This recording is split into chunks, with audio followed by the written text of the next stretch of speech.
दोस्तों नमस्कार, आप देख रहे हैं सत्य हुंकार। मैं आपके साथ सत्यपाल। लोकसभा चुनाव खत्म होते ही एक नई राजनीति की अब शुरुआत होने लगी है। सबसे पहले तो मैं बात करूंगा लोकसभा चुनावों में जो नतीजे आए वो बहुत ही हैरान करने वाले कहूं या एक उत्साहित करने वाले कहूं, और उन पर उसी विषय पर चर्चा करने के लिए जो मेरे साथ मौजूद हैं वो हैं रतनलाल शर्मा विश्वकर्मा जी, जो आप अखिल भारतीय विश्वकर्मा समाज का जो महासंगठन है उसके राष्ट्रीय अध्यक्ष हैं।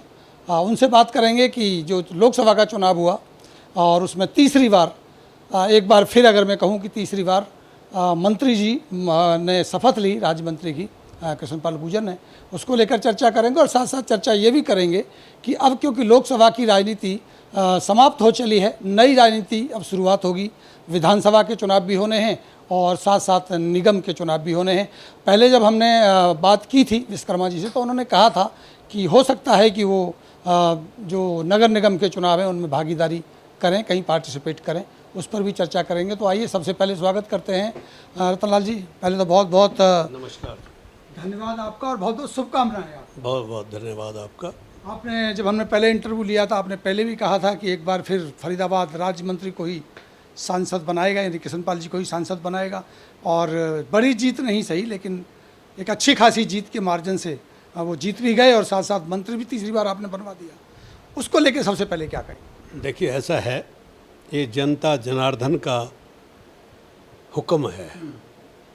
खाली किसी एक आदमी की ये चीज़ नहीं है कि किसी को जिताना या हराना।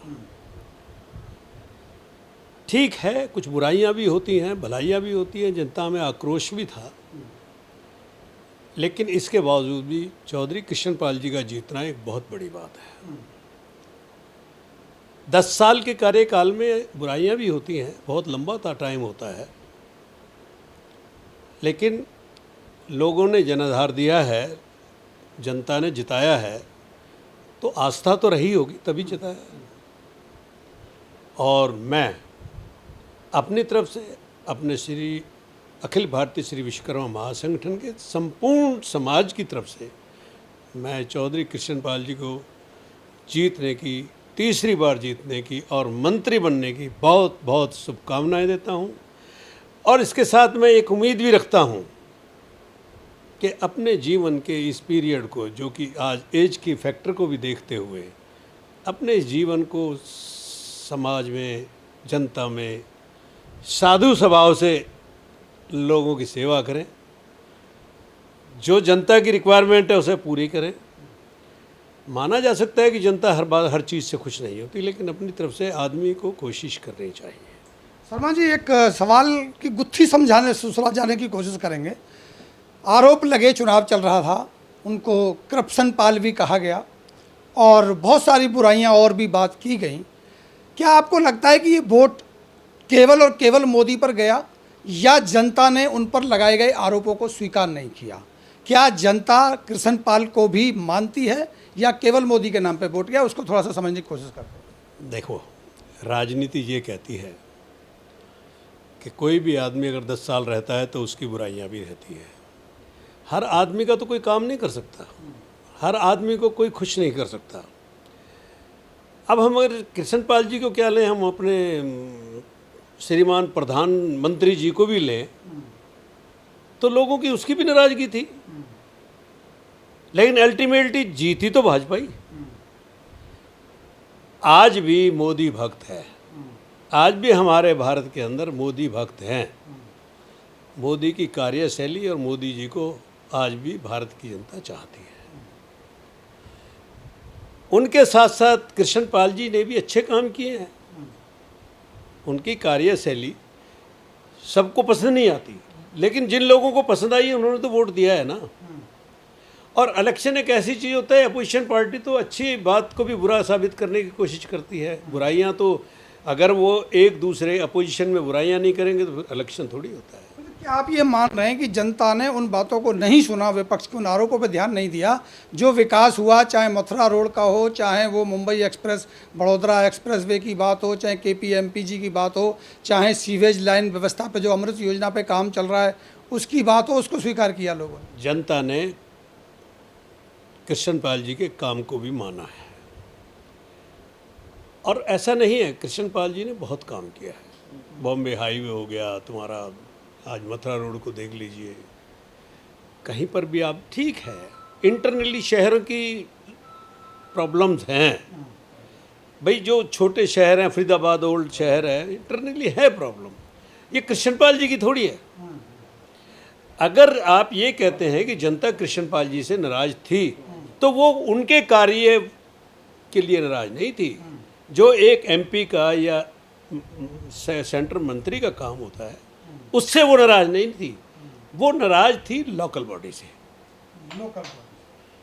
कारण सफाई local body, sewerage local body, पानी local body, corruption local body, जो भी काम है, हाउस टैक्स का लफड़ा है, तुम्हारा ये आईडी का लफड़ा है, सड़क शहरों में नालियाँ गंदगी के कागार पे पहुंची हुई हैं, गलियों में सफाई नहीं है, लोग चल नहीं सकते, इसमें मंत्री के लेवल का कोई काम नहीं है। ये तो हमारा भ्रष्टाचार नगर निगम है। अब वही सवाल जो आपने पहले भी कहा कि नगर निगम में कहीं ना कहीं आपकी दावेदारी मजबूत होती हुई, जो आपने पहले भी बात रखी थी, अब तो आपके मंत्री आपके, अब तो सांसद आपके बन ही गए, तो अब क्या मैं पूछ सकता हूं कि अब आपकी दावेदारी और मजबूत हुई है, और जो लोकल बॉडी की जो नाकामी थी उस पर अब रतनलाल शर्मा जी काम करेंगे? देखिए ऐसा है, बड़ा सीधी और सच्चा जवाब, अगर फरीदाबाद की जनता को शराब और पैसा चाहिए तो मुझे ना चुने। करप्शन के अंदर में कहीं भागीदारी नहीं है, ना मुझे पैसा लुटाना है, ना मुझे पैसा कमाना है। अगर फरीदाबाद नगर निगम एमसीएफ को साफ सुथरा पूरे भारत में नाम हो, और सफाई व्यवस्था ऐसी हो कि देखने पर भी आदमी ढूंढता फिरे कि कहाँ गंद मिलेगा, ये लोकल बॉडी का काम है, और इसका संचालन मैं करना चाहता हूँ। अगर मुझे मेयर बनाएगी जनता। अब तो आपकी उम्मीद जगेगी, जो कृष्णपाल जी हैं उनको राज्य मंत्री बनने के बाद, और आपने अच्छे खासी वोटों से जीत भी दिलवा दी, तो अब तो आपकी उम्मीद बढ़नी चाहिए। देखिए, उम्मीद पे दुनिया कायम होती है। मैं फिर आज आपको कहता हूँ, मैं किसी को प्रेशराइज नहीं कर रहा।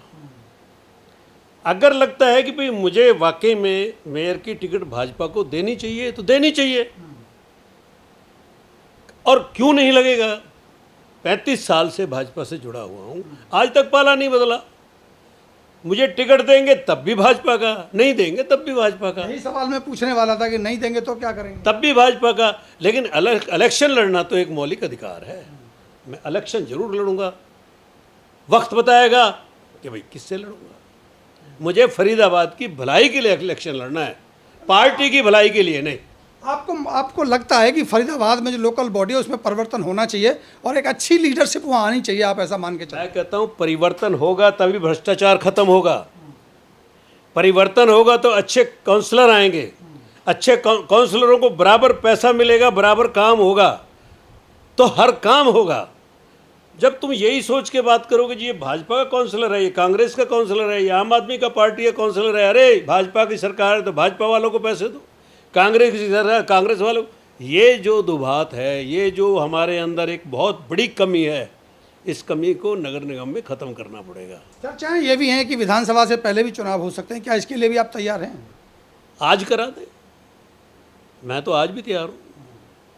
अब ये चुनाव कराना ना कराना मेरे हाथ में तो है नहीं, ये चुनाव आयोग के ऊपर डिपेंड करता है या सरकार के ऊपर डिपेंड। लेकिन जैसे लेट हुआ है, लगातार 2 साल से भी ज़्यादा लेट हो चुका है, इस लेट से कहीं ना कहीं जो जनता है शहर की सफ़र कर रही है। 2.5 साल इलेक्शन ना होना लोकल बॉडी का, अगर आप घर के अंदर एक सफाई कर्मचारी को 2.5 साल नहीं रखोगे तो घर की हालत क्या होगी। बर्बाद करके डाला हुआ है शहर को।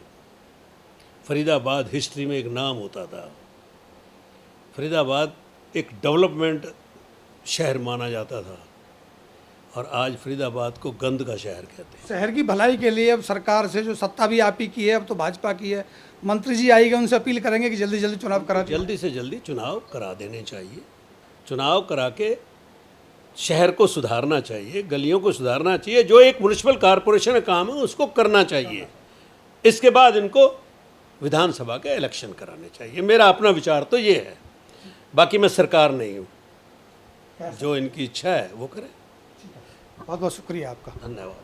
तो ये थे मेरे साथ रतनलाल विश्वकर्मा जी, जो पहले भी लगातार कहते रहे हैं कि शहर की सूरत को बदलने के लिए यहाँ एक अच्छे मानसिकता वाले नेता की जो आवश्यकता है, जिसकी भागीदारी करने के लिए रतनलाल शर्मा जी तैयार हैं। उन्होंने पहले भी कहा था और अब उनकी दावेदारी मजबूत हुई है जब से राज्य मंत्री कृष्ण पाल ने तीसरी बार राज्य मंत्री और सांसद बनने की जो शपथ ली है।